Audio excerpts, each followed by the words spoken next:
Hey everyone, welcome to Wildlife Inspired. This is Scott Keys, and this is your channel for photography, for wildlife, and for wildlife photography. And today, you can improve your photos by really understanding an individual subject. I'm going to give you a lot of examples in this video, so stay tuned and we'll get to it right after this.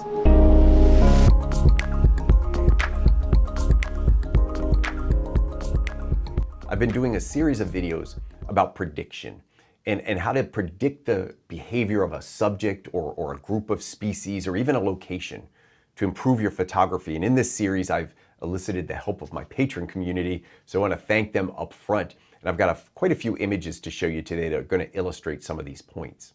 One of the things about photography is often in wildlife, we are reactive.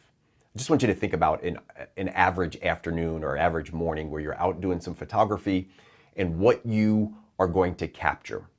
For the most part, not always, but for the most part, we are going to react to what happens. As wildlife photographers, we have this huge disadvantage of not always being able to set up a scene perfectly. And so when I'm out photographing birds at sunrise, the sun is over here, but my subject lands over there. Or I'm down here and my subject lands up there. And I'm always reacting to where it's at, trying to be patient, trying to be still, but sometimes finding this desire to move to the left or right or up or down just to get a different vantage point or a different angle. I mean, maybe I wish that bird had landed on a perch over here, but it actually landed over there.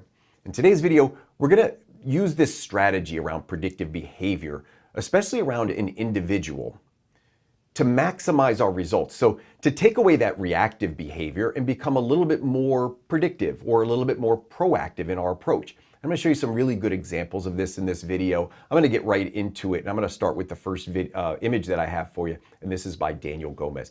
First of all, just what a terrific image. I mean, little pops of color and this ideal perch.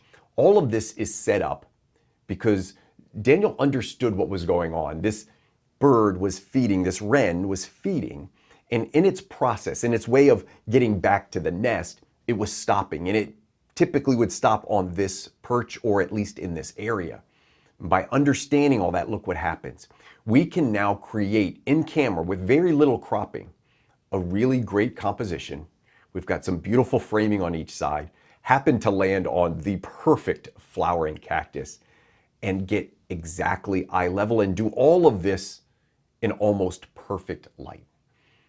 We know as wildlife photographers, when we are reactive, how hard this is to get all of the elements to come together into one photograph. I wanted to kick this off with this image, and I really think this was one of my favorite images that was submitted for this, but it's an absolutely perfect way to illustrate how you can take all of those disadvantages that we have of wildlife, and by watching an individual, by watching this particular individual in the way it's feeding and the way it's moving, how you can put yourself in a position to maximize the image. I thought this was a great way to kick it off. I've got several images for you today. We'll tell a quick story behind each one. This is Richard Shockey, and this image was about the location again. So seeing how this individual bird was behaving. It was feeding in this one open area. So you can see it's a little cluttered on the left and right, but using that now to frame instead of to be in the way, created an image that's really, really nice. And we put a nice little spotlight on where that bird was. We were able to get down super, super low level. You can see a little bit of foreground down there. So if we were reacting to this bird, this is not what this image would have looked like. We probably would have been shooting at a different angle. It would have been very sticky. The environment isn't as clean as that first image was with Daniel's, but by understanding where it's going to go next, we get ourselves ready, we get ourselves in position, and I thought Richard did a really, really nice job of this. I'm gonna spritz in a few of my own photos here as we go along. I've got two photos to illustrate a point. I've got a native garden at my house, and this one particular plant is very attractive to hummingbirds. I had noticed as I would sip my bourbon on a summer night that this hummingbird was coming to the same plant over and over and over. And it was every night, and I never had my camera with me, and I thought, I might as well take advantage of this. I know I can predict where this guy is going to be the following night. So the next night I took my camera out, I had it ready, I was actually hanging it over the balcony, and I was trying to get a unique shot from the top down. The type of shot we don't always get with hummingbirds. And this was as close as I could get. Now, I'm not saying this is something I would hang on my wall, but I did want to show you that I could get a different perspective by predicting the behavior. A couple years later, this is 2 years later, at my house again, doing a workshop on hummingbirds, I said, listen, I know what's going to happen. This individual comes to this plant. What do you think? And this photo is by Barb Ward Blank, and she said, yeah, if we set up here, I got those 2 little pops of flowers in the background, and this was her composition. Did all of this in the field, but created a really ideal shot. A simple, great curve in the flower, great pose on the bird. I find this to be really, really, really a really pretty image. And knowing where it's going to be allowed us to do all of that, to be concealed. We put a little blind up there just so we wouldn't disrupt this hummingbird, and sure enough, started doing its thing around the flowers, and when it hit this perfect spot, she nailed the shot. So really, really great image there. A couple of times we can use predictive behavior in birds that feed. So think raptors. I've got some examples to show you of that. In this case, it's a flycatcher. One of the neat things, we understand species. That was the first video. Again, if you haven't watched that, make sure you watch the first video on predicting species behaviors. But this is really about an individual. So flycatchers in general, they like to hunt from the same perch over and over. If you ever watch them, they'll just fly off and on and off and on. This willow flycatcher was doing that. And once I realized where he was, I went back the next day. See, the first day, the light wasn't really good. I was kind of scouting and didn't really take a lot of shots. But the second day, I said, if that's his spot, I'm going to get there early, get the car, and I shot this from my car. Just get the car off the road, be ready. I'll be there before he starts hunting. And this was on a clouded day, so it's kind of ideal conditions. The light was pretty nice. You could see the sharp head, the wing blur. That's a look that I personally like. I know that's not for everybody. But it allowed me to be ready. And as soon as he jumped off that perch, I just fired away and literally got a few in focus, a lot out of focus. But I was able to get one by predicting his behavior, knowing that favorite perch, and being ready and set up. Now, when we deal with other types of birds like cavity dwellers, understanding the cavity is a huge advantage. Once you understand where they're nesting, it can put you into position to create some really neat shots. This is Jocelyn Anderson. She got this pileated woodpecker actually leaving the cavity. It reminded me of a picture that I took of a northern flicker who was building a nest. And this is not a look I can get often. This was taken from my second story window, hanging out around the corner, because I knew for the last 2 or 3 days I'd seen this one individual building this nest. So I thought, let me go out, find the right angle and get set up so the next time they come in, I can get an eye level shot of a northern flicker, which if you've ever done, woodpeckers and stuff like that, getting eye level shots of them can be pretty challenging. Another cavity dweller here, but this is a huge advantage when you are dealing with birds that have specific nesting areas like these cavities. This is an eastern screech owl. One of the reasons I wanted to talk about screech owls in general, or owls sometimes in general, is they often come out at night. So even though this is taken in very low light, you see how big those dark areas are? So his pupils are really, really, really big. When you see that, you know it's dark out. But the scene doesn't look underexposed. It doesn't look overly noisy. By using this idea of knowing where the subject is, I can now set up a tripod, I can lower my shutter speed, maybe I use a remote trigger. I can do a lot of things that aid me in getting a higher quality image rather than just taking a shot that's really, really underexposed or late at night and hard to see. There's motion blur. All of those things come into play. So when you know where it's going to be, it gives you this huge opportunity to be prepared. Got another image here I wanted to share with you. This image is by Ed Daly. Ed's a wonderful photographer down in Florida. Sent me a few images. I picked this one because I just want you to look for a second at like the light and the angle. So this reddish egret was feeding in the same area over and over. And when you live locally and you don't just know the species that are there, but you actually know this individual, this person is going to be in this spot at the same time every day doing the same activity. What it allows you to do is to put yourself in the most advantageous spot. Perspective, especially around perspective and light. So I can set myself up with the right background, the right eye level perspective, and look at, just the right light hitting it and really illuminating it, and now capturing the behavior which he had seen for several mornings in a row. So really, really great example of predicting where this subject, this one individual is going to be, and then setting yourself up and being ready for it. Not always easy to chase these kinds of subjects, especially if you're using a tripod, and there's a lot of variables that go on. So I really thought this was a great example. Love this next one. This is Mark Troxel. So the behavior that there were actually two individuals working together, two juveniles. He sent me a couple from this series. He got a whole bunch of images from this, and it was really, really cool. We picked this one. I thought it was playful. I thought it was neat. It tells a little bit of a story. You can see what's in his claw is not prey. He's not eating that. I think it's just a piece of wood. But Mark said he had watched these hawks, and they were doing the same. They were like training. They would grab things, and they would always come to this stump. They would explore things. He thinks they were learning to feed for themselves. So again, we had a couple different images to choose from. I liked this one. I thought it was playful and neat and showed the action. But here's the takeaway. The light is just perfect. The angle is just right. The background is beautiful. And all of that is set up by understanding that that's where he's going to be. As wildlife photographers, I talked about this idea of the more proactive we are, sometimes the better the results.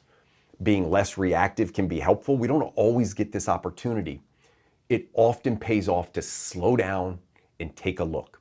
When you see an individual, I've got an example coming up of an individual that I worked with for a long time. But when you see an individual, take a minute. And maybe the conditions aren't great for photos. Maybe you're just going to sit and watch and see what these subjects do and say, okay, next time I got you. Not this time, but next time I got you. I'm going to watch over and over and over again to see how things come into play, and I'm going to get you. Now, let me show you this subject. This is the best illustration of working with an individual that I have in my whole life. If you followed me for years ago, I used to call this guy Herman. I don't know where that name came from, but he just looked like a Herman to me. Started photographing Herman back in maybe 2016 or something like that. I would drive to this location to photograph red-tailed hawks and some ducks. And I would drive by, and Herman was on this wire a lot. And I'd drive by the next day and he was on the same wire. Drive by the next day, he was on a pole right next to the wire. Drive by the next day, he's on a different pole. There was like 3 or 4 locations. He was always on one of them. I mean, every single time. He was also right next to the road. So he saw cars all day. This hawk could care less about a car, and probably didn't even care around people, because on the other side, there was a spot that people used to walk around all the time. So he was very, very comfortable. I got to learn where he liked to go. And when I went the next year and Herman was still there, I just sat and watched him. He would go from this perch. So this became his hunting perch. And anytime he was on that perch, whatever direction he was faced, he was going to hunt at some point. Now, it could be 5 minutes or it could be an hour, but he was going to hunt or make an attempt to. And understanding that Herman's location, number 1, he was very tolerant of people in cars, number 2, and number 3, he had a favorite perch where he used to hunt in the same field all the time, set me up for a lot of success. I was able to, one day when it snowed, I thought, let me go down there and see if I can get Herman in the snow. And this is what happened. I set up in the snow and just kind of buried myself in. I knew about the area he was going to land in, and I was able to get what I thought is a pretty cool picture. Not one that we would see every day, not a baited photo. Typically, if I saw this and I didn't know the backstory, I would assume that is a baited photo, meaning somebody threw a mouse down there, or we put some prey down there and we waited for it to come down.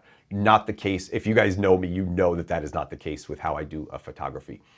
Every now and then it happens. Now, I have very few images of hawks doing this exact behavior. Have a couple landing on posts, a couple doing other things, but actually going to grab prey is one of the very, very few examples I have. And it was all set up because I watched not just day after day, but year after year. I knew where he was going to be. So that's a different year.